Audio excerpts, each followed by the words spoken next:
4 a.m. June 27, 1995. Jodi Huisentruit should have been preparing for her morning news broadcast. Instead, she was fighting for her life in a parking lot, leaving behind only scattered belongings and a mystery that would haunt Iowa for 30 years. In the pre-dawn darkness of Mason City, Iowa, a 27-year-old news anchor vanished without a trace, leaving behind evidence of a violent struggle and a trail of investigative failures that would become one of America's most frustrating cold cases. Welcome to Man's Dark Nature. I'm your host, and tonight we're exposing how a beloved television personality's disappearance revealed the shocking incompetence of law enforcement, the dangerous power of local politics, and the heartbreaking reality that sometimes the people closest to the victim hold the darkest secrets. This is the story of Jodi Huisentruit, and how justice was buried alongside the truth. Jodi Sue Huisentruit was everything a small-town news anchor should be: bright, beautiful, and beloved by her community. Born in Long Prairie, Minnesota, she brought warmth and professionalism to the morning news desk at KIMT-TV in Mason City, Iowa. At 27, Jodi had found her calling. She wasn't just reading the news, she was connecting with her audience, becoming part of their daily routine. Farmers getting ready for early chores, shift workers heading home, families starting their day, they all tuned in to see Jodi's infectious smile and hear her genuine delivery of the day's events. But success in small-town television came with a price. Everyone knew where she lived, what she drove, and her daily routines. In Mason City, Iowa, population 29,000, privacy was a luxury few could afford, especially not the morning news anchor whose face appeared in everyone's living room 6 days a week. June 26, 1995. A Monday night that started like any other. Jodi had plans: dinner, friends, the normal social life of a young professional woman. She had no way of knowing that someone was watching, planning, waiting for the perfect moment to strike. The last person to see Jodi Huisentruit alive was her friend John Vances. A 22-year friendship that began in college, built on trust and shared memories. That night, they spent hours together. Dinner, conversation, the comfortable companionship of old friends. But something about that evening felt different to those who knew Jodi best. She seemed distracted, perhaps troubled.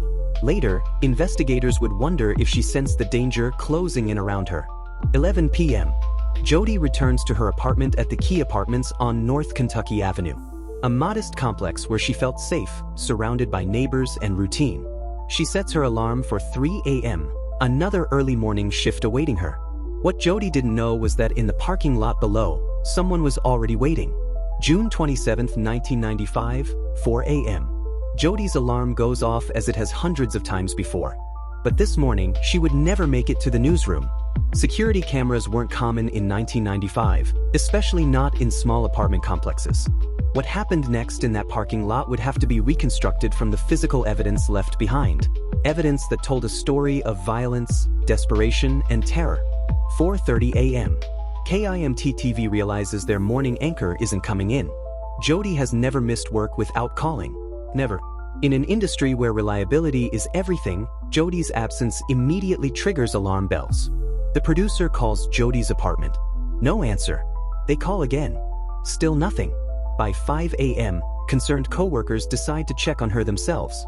What they found in the parking lot would haunt Mason City forever.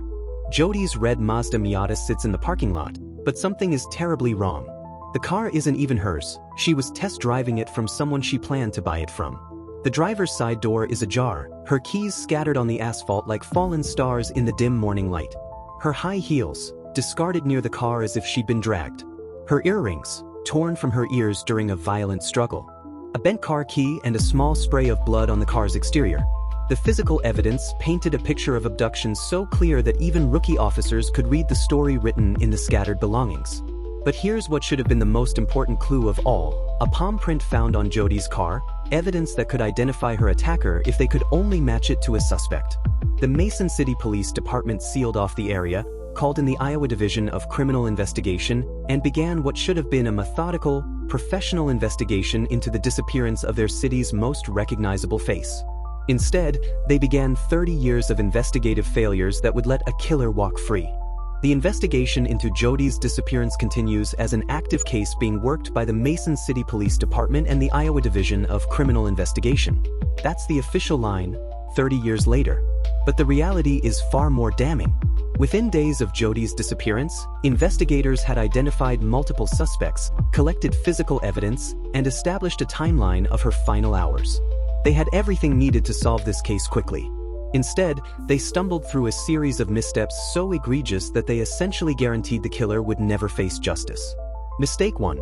They failed to immediately secure and process all evidence from the scene, allowing crucial forensic material to be contaminated or lost. Mistake 2. They delayed interviewing key witnesses, giving potential suspects time to coordinate their stories and dispose of evidence.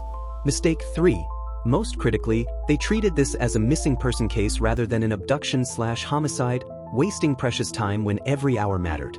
But the most devastating failure wasn't what they did wrong. It was who they refused to investigate thoroughly. John Vancis, the last person to see Jodi alive, a longtime friend who spent her final evening with her.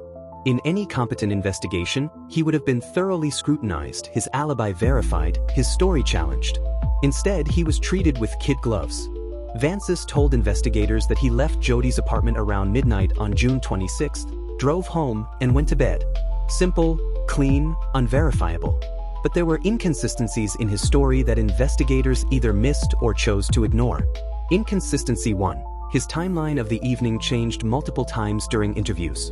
Inconsistency 2. Neighbors reported seeing unfamiliar vehicles in the apartment complex parking lot during the early morning hours.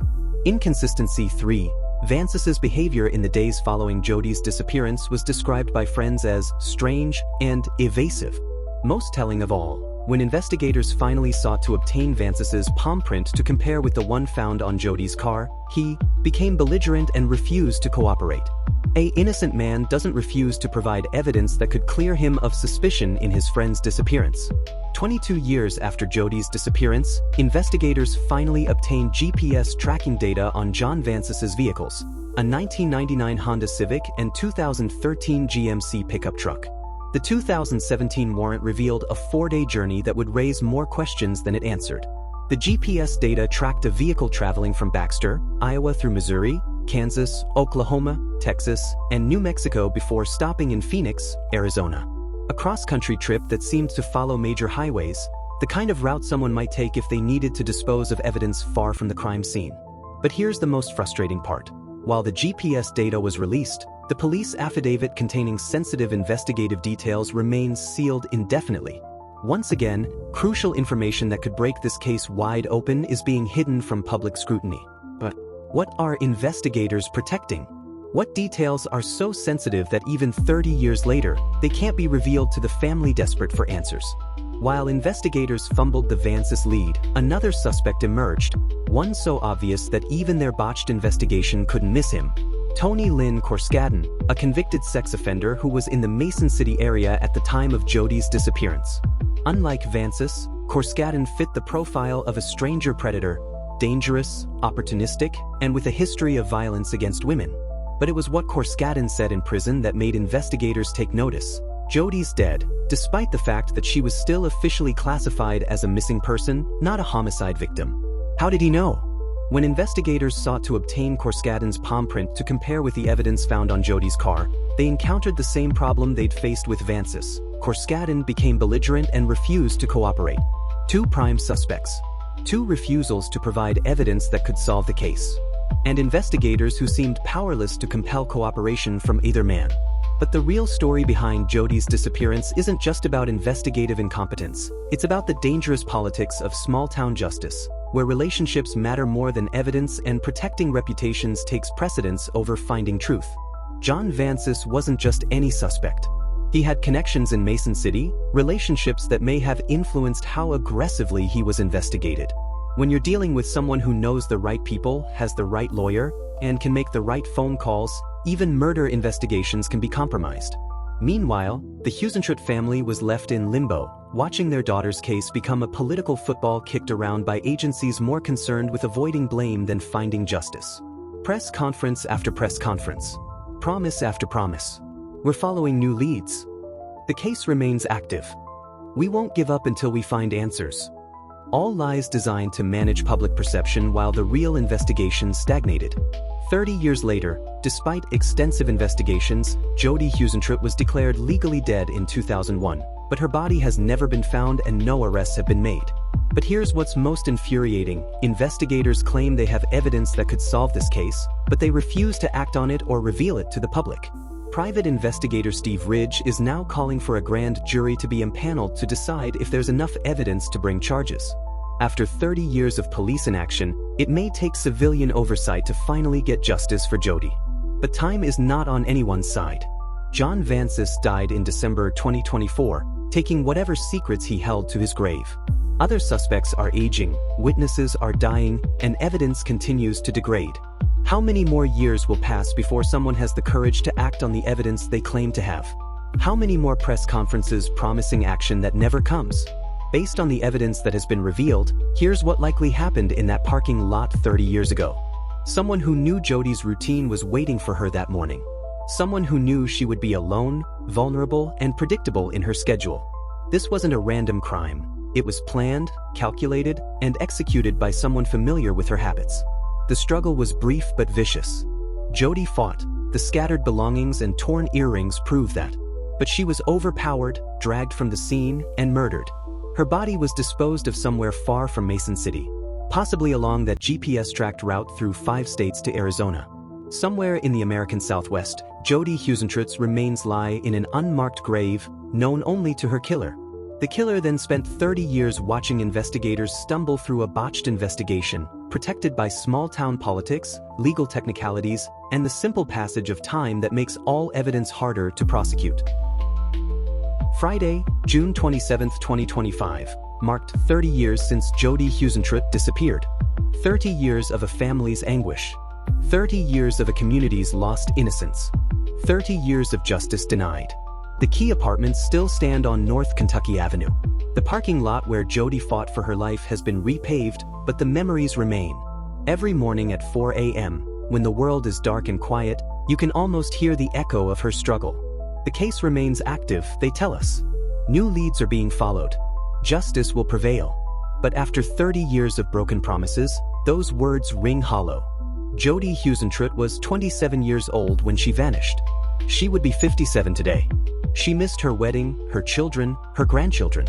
She missed 30 years of life because someone decided to take it from her, and because a system designed to protect her failed at every crucial moment. The palm print remains unmatched. The GPS data remains partially sealed. The suspects remain unprosecuted. And somewhere in America, a killer continues to walk free, knowing that incompetence and politics have become their greatest protection. This has been Man's Dark Nature, where the evidence speaks louder than the headlines. I'm your host, reminding you that justice delayed is often justice denied, and that sometimes the real criminals are the ones wearing badges and making promises they have no intention of keeping.